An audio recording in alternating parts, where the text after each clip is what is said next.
Gittiğim her yerde önüme çıkıp ne olar özüne öğretme beni. İnan bu tenhalık kalbimi sıxır. Sen Allah bu kadar kövrəltmə beni.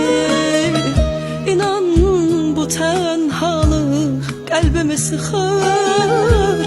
Sen Allah bu kadar kövrəltmə beni.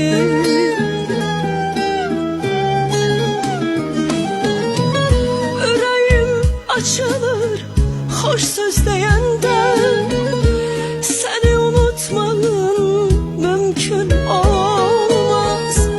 O ürək bir dəfə sevir sevəndə, sensiz aşıqinin bir günü olmaz. Ürəyim açılır hoş söz deyəndə,